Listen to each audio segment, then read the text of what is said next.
Monsieur le maire du Comté, monsieur le maire de Camaret-sur-Aigle, madame la conseillère régionale, mesdames et messieurs les conseillers départementaux, mesdames et messieurs les adjoints au maire et conseillers municipaux, monsieur le major de gendarmerie, mesdames et messieurs, chers amis. C'est avec un très grand plaisir que je vous accueille aujourd'hui toutes et tous au sein de notre espace culturel Foulard à l'occasion de la traditionnelle cérémonie des vœux à la population. Je suis d'autant plus heureux que c'est la première fois en tant que maire que je peux vous adresser mes vœux de vive voix après 2 années de pandémie et de crise sanitaire.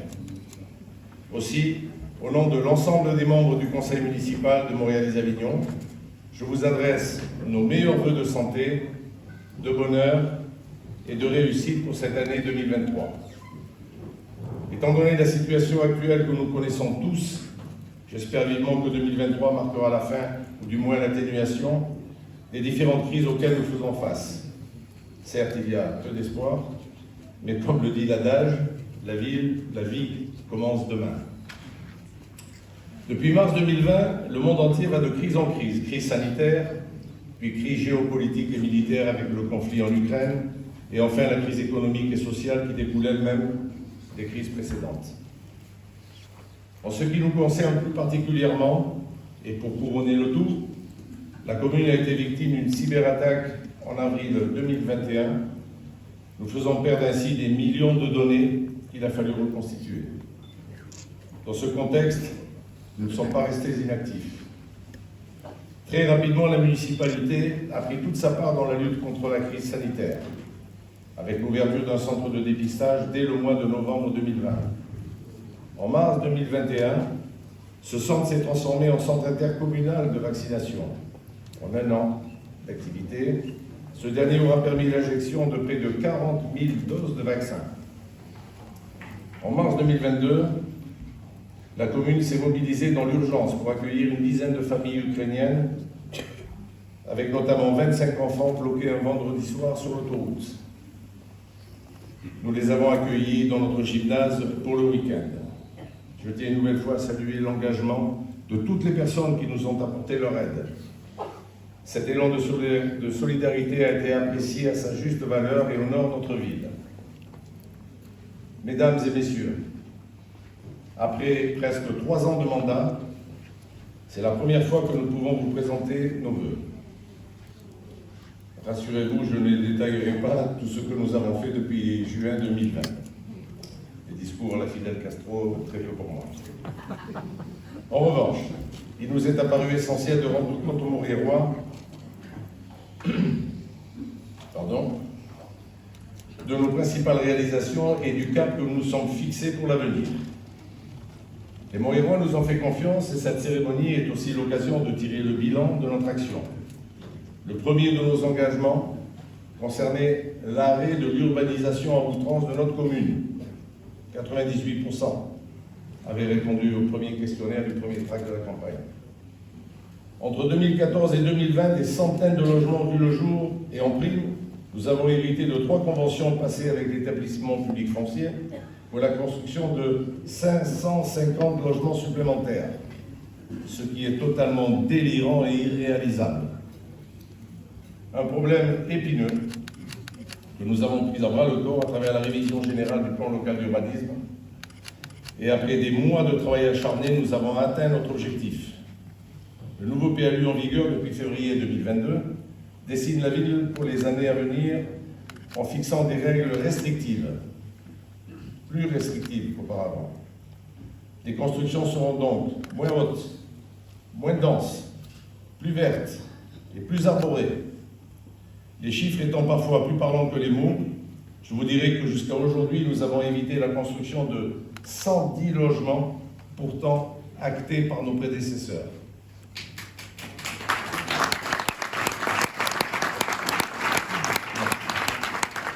Je ne prendrai que 2 exemples.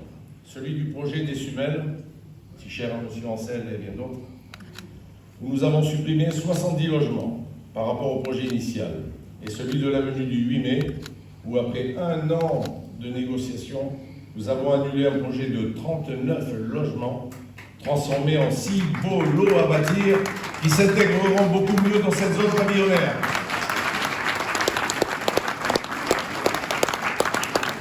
Ce résultat est le fruit de notre volonté politique. Cette volonté n'est pas un caprice, ce n'est pas une guerre contre les promoteurs immobiliers ou contre les logements sociaux. C'est tout simplement du bon sens. Comme vous le voyez, nous travaillons pour une ville apaisée, mais aussi pour une ville dynamique avec des investissements ambitieux. Je pense notamment à l'extension de la rénovation de la bibliothèque Takaya pour environ 500 000 €. Un investissement en faveur de la culture pour mettre en valeur cette bâtisse historique et l'utiliser au maximum de son potentiel. Ce lieu emblématique redeviendra un lieu de culture, de rencontre et de vie qui s'adressera à toutes les générations. Autre projet phare, le lancement de la requalification du projet de la gare avec l'acquisition du bâtiment et du parvis pour y installer le nouveau poste de police.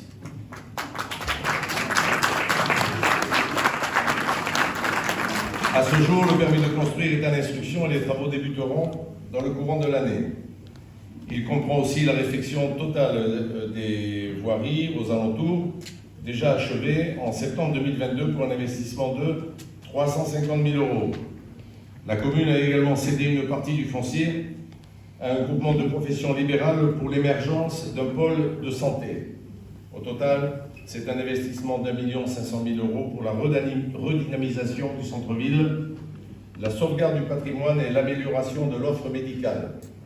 Tout le monde réclame plus de Toubib, plus. On a du mal à les avoir, mais déjà on leur offre les locaux et on espère qu'ils viendront. Nous avons par ailleurs réalisé l'aménagement complet des archives municipales, qui sont une partie de l'histoire et du patrimoine de la ville de Montréal, coût de l'opération, 70 000 €. D'importants travaux de rénovation énergétique ont aussi été engagés à la mairie annexe et des toitures photovoltaïques ont été installées sur l'espace Robert Dion et une partie de l'école Marcel Pagnol, soit 170 000 € investis dans la transition énergétique. Dans un autre domaine, nous avons investi plus d'1 million € dans la réfection des voiries depuis juillet 2020. Ça commence à se voir. En premier lieu, l'avenue Waxman, où les travaux viennent d'être achevés avec reprise de l'enrobé, création d'arrêts de bus, de cheminements doux, création de l'éclairage public, il n'y avait pas, et mise en sécurité de l'aire de jeu mitoyenne. Mais aussi la réfection totale du lotissement Lotirama, des aménagements au lotissement Les Pesquiers et Les Canonnais, la sécurisation du carrefour Leclerc chemin de Rodolphe et la mise en place de ralentisseurs à la demande insistante de nombreux Montréalois. Je sais que la voirie reste une des principales préoccupations des Montréalois et nous poursuivrons dans cette dynamique en 2023. Mesdames et messieurs, il est un domaine pour lequel je souhaite tout particulièrement mettre en avant notre action, celui de l'enfance et de la jeunesse. Je veux d'abord évoquer les nombreux travaux de réparation et d'amélioration dans les écoles, dont par exemple le déploiement progressif de la climatisation, l'installation de tableaux numériques, l'aménagement de nouvelles aires de jeu ou encore le changement des portes et fenêtres pour plus de sécurité et pour une meilleure isolation. Dans l'objectif de soulager les familles montréaloises, l'accueil de loisirs pendant les vacances scolaires a été étendu. Il est désormais ouvert 3 semaines en août, contre 2 auparavant, et 1 semaine à Noël. Depuis le 1er janvier 2023, la mise en place du service minimum permet d'accueillir les enfants sur l'ensemble des temps périscolaires, mais aussi sur les temps scolaires. Non seulement la commune assure normalement ces services, mais se substitue à l'éducation nationale les jours de grève. Si le droit de grève constitue est un de nos droits fondamentaux, je considère que les familles n'ont pas à en subir les désagréments. Le service minimum permet donc de concilier l'exercice du droit de grève et la continuité du service public, auquel je suis attaché. Nous avons d'ailleurs pu faire un test nature la semaine dernière, et je tiens à remercier les agents qui se sont mobilisés. Enfin, je citerai, entre autres, le succès de la réouverture de la Maison des Jeunes, l'aménagement du relais petite enfance et du lieu d'accueil enfants-parents dans de nouveaux locaux, ou encore l'installation d'une nouvelle aire de jeu au sein du parc Follard. Pour les esprits chagrins, Et ici, il y en a encore quelques-uns. Je précise que les sommes consacrées aux écoles en 2022 s'élèvent à 430 000 €, dont 260 000 en fonctionnement, vous pouvez noter, et 170 000 en investissement. Depuis juillet 2020, ce sont 350 000 € qui ont été investis dans les écoles, auxquels il faut ajouter les 85 000 € que nous avons déjà déboursés pour la construction du nouveau groupe scolaire. À ce propos, je crois que pour une fois, nous serons tous d'accord, ce nouveau groupe scolaire constitue la priorité des priorités. Grâce à la modification du PLU, nous avons acté la localisation au Craux, à l'entrée de la ville, de ce nouveau groupe scolaire. Le groupement d'architectes et de bureaux d'études qui devra concevoir la nouvelle école et suivre l'avancement des travaux a été désigné fin 2022. Oui, nous aurions aimé aller plus vite, mais le temps de l'administration, hélas, n'est pas le temps de la politique. Notre objectif est l'ouverture du nouveau groupe scolaire pour la rentrée de septembre 2025 et nous ferons tout pour y arriver. Acquisition du foncier, études, dépôt du permis de construire, construction du bâtiment, aménagement des espaces extérieurs, création d'une voie de dessert et d'un rond-point. Un investissement qui avoisine les 9 millions d'euros. Encore une citation, excusez-moi, mais ça fait tellement plaisir. Talleyrand disait que ce qui est cru devient plus important que ce qui est vrai. C'est certainement pour cela que quelques personnes, toujours les mêmes, prennent un malin plaisir à faire courir le bruit que la commune fait des économies sur le dos des écoliers. Je pense que les quelques éléments que je viens de vous donner donneront tort pour une fois à l'illustre ministre des Affaires étrangères de Napoléon. Enfin, nous avions annoncé notre ferme intention de renforcer la lutte contre l'insécurité. Dès fin 2020, nous avons ainsi acté la convention de mutualisation avec la police municipale du Pontet. Je tiens une nouvelle fois ici à remercier Joris Ebrard, qui a tout de suite accepté cette coopération, ainsi que son successeur, M. Patrick Suisse, que je remercie pour sa confiance. Là encore, je suis au regret de décevoir celles et ceux qui considéraient que c'était une erreur. En effet, cette convention permet d'assurer une présence policière la nuit, avec près de 150 interventions pour la seule année 2022. Plus de sécurité passe forcément par plus de policiers. Je suis donc heureux de vous annoncer qu'au printemps 2023, la police municipale de Montréal comptera 10 policiers municipaux à temps plein, contre 7 à notre arrivée en juin 2020.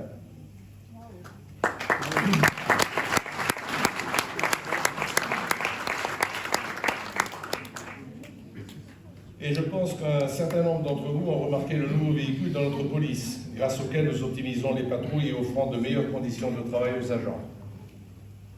Mesdames et messieurs, je l'ai dit au début de mon propos, je ne pourrais retracer la totalité de notre action depuis juin 2020. Et pourtant, il y aurait tant à dire sur notre programmation culturelle et festive, enrichie et renouvelée. Tous les petits travaux du quotidien, l'ouverture de l'espace France Service, le soutien au tissu associatif et tant d'autres choses. Au total, ce sont plus de 3,6 millions d'euros qui ont été investis sur la commune depuis notre élection. Une somme colossale pour une ville comme Montréal. Et tout cela a été fait sans augmentation des impôts locaux, conformément à nos engagements de campagne, grâce notamment à notre saine gestion de la commune. L'augmentation des dépenses de fonctionnement est liée aux nouveaux services offerts à la population, mais aussi à la forte inflation qui nous touche comme tout le monde.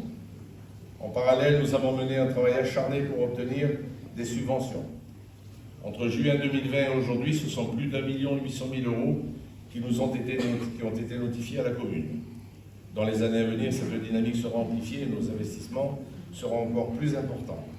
Le troisième groupe scolaire restera la priorité des priorités. Je l'ai déjà dit, mais je le répète, parce que c'est vraiment important pour tout le monde. Nous visons le label bâtiment durable Méditerranée, niveau or. Cette construction sera donc respectueuse de l'environnement. Elle offrira un confort maximal aux écoliers. L'aménagement du groupe scolaire s'accompagnera de la réfection totale de l'avenue Jean Monnet. Vous n'avez pas fini à avoir du goudron dans les rues. avec notamment la création de chemins doux. Un rond-point aussi sera réalisé pour desservir l'école et la zone mitoyenne, fluidifiant ainsi grandement la circulation sur cet axe où circulent chaque jour près de 9000 véhicules. Ce projet phare ne viendra pas pour autant réduire nos investissements par ailleurs. En effet, nous lancerons dès cette année l'isolation par l'extérieur de l'école Marcel Pagnol, un projet de plus de 200 000 € qui consiste à offrir encore plus de confort aux enfants et aussi à réduire la facture énergétique de notre ville.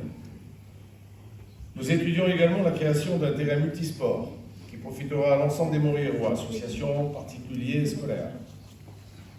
À ces projets s'ajoutent naturellement tous les travaux d'entretien et d'amélioration des bâtiments scolaires qui se poursuivent tout au long du mandat. Dans un autre domaine, celui de la lutte contre l'insécurité, nous redoublons d'efforts autour de 4 axes. La poursuite de l'augmentation des effectifs, je vous l'ai dit tout à l'heure, le déploiement de 30 nouvelles caméras vidéoprotection à travers un plan pluriannuel de 300 000 €, l'élargissement ponctuel des horaires des services en soirée et le week-end, sans oublier la construction de nouveaux postes de police grâce à un investissement de près de 600 000 €. La sécurité est la première des libertés. C'est pourquoi nous ne ménagerons pas notre peine pour assurer à tous les Montréalois un cadre de vie paisible et serein dans notre ville. Je saisis cette occasion pour remercier l'ensemble de nos policiers municipaux qui effectuent un travail remarquable au quotidien. Nous mènerons à terme la modification du projet des Sumelles. La construction de la résidence intergénérationnelle destinée en priorité aux seniors sera lancée début 2024. La suite du projet se réalisera étape par étape pour éviter l'augmentation exponentielle des logements et laisser le temps à la commune de respirer. Donc les 9 rues à la fois dans la ville, vous n'en verrez pas pendant ce mandat. Je l'ai dit et je le répète, nous voulons un projet moins dense, arboré, respectueux de l'environnement et du voisinage, avec une grande coulée verte de l'extrémité nord à l'extrémité sud du futur quartier.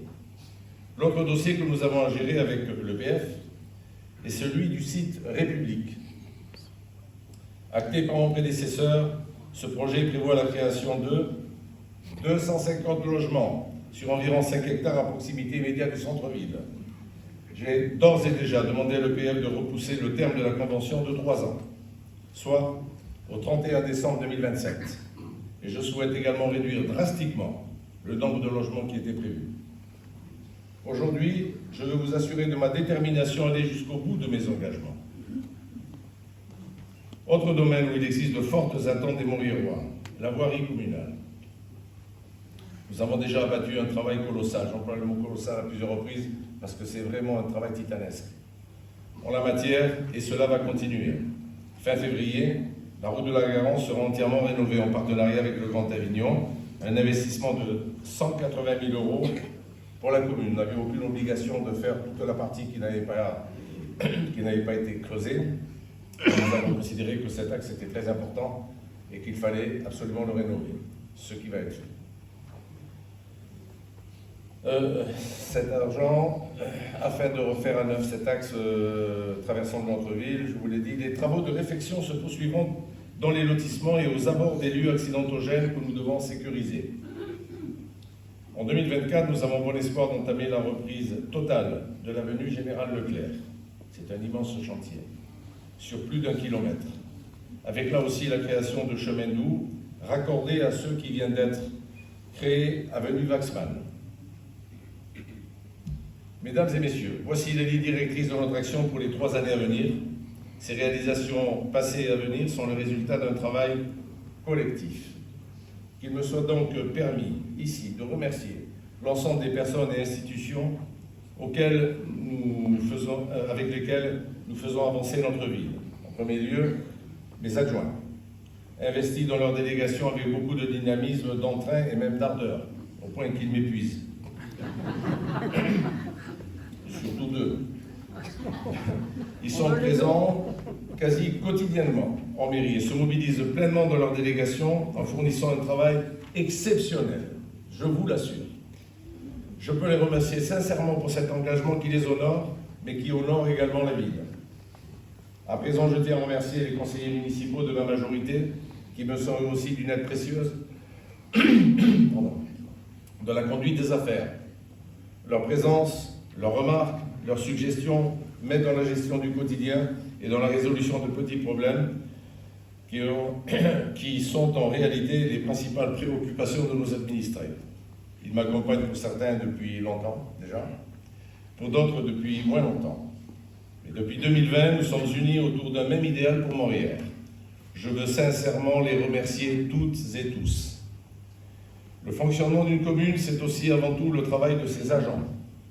Hier soir, j'ai eu l'occasion, à l'occasion des vœux au personnel municipal, j'ai pu leur témoigner ma reconnaissance pour le travail accompli. Ils ont d'autant plus de mérite que nous vivons dans une société où les individus sont de plus en plus exigeants, revendicatifs, voire agressifs. Si beaucoup pensent qu'il y a trop de fonctionnaires en France et de surcroît à payer à ne rien faire, je suis moi convaincu du contraire.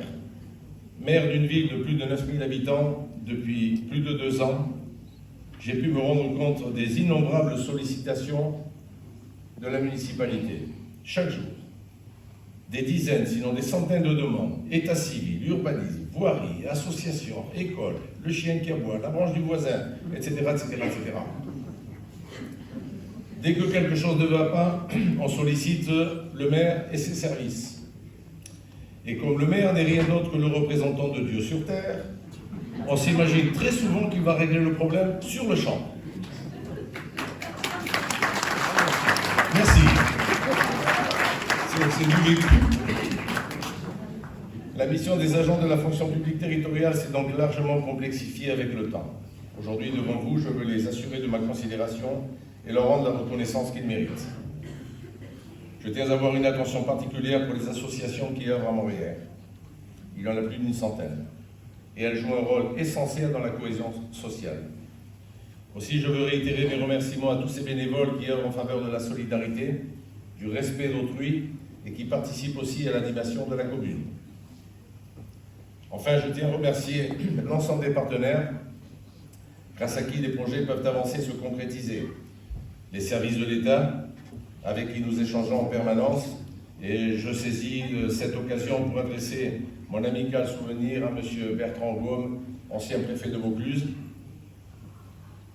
la communauté d'agglomération du Grand Avignon avec laquelle nos services entretiennent d'excellentes relations et que je remercie une nouvelle fois pour les investissements importants réalisés à Morières. Je n'oublie pas le conseil départemental de Vaucluse ainsi que le conseil général pour les subventions accordées à nos différents projets. Bien sûr, j'exprime toute ma gratitude aux Moriérois pour leur confiance. Ils me l'ont clairement exprimé en 2020 et continuent jusqu'à aujourd'hui. À ce propos, les nombreux témoignages de soutien et de remerciements que je reçois me vont droit au cœur. Être maire était pour moi une nouveauté absolue. Mais si nous n'avons pas l'expérience des vieux routards de la politique, nous avons une détermination sans faille. Ce mandat de maire représente une formidable aventure humaine pour moi. Et je renouvelle devant vous la promesse de tenir mes engagements. Je conclurai par une citation de Winston Churchill. Le succès n'est pas définitif, l'échec n'est pas fatal. C'est le courage de continuer qui compte. Je vous remercie pour votre écoute et pour votre attention.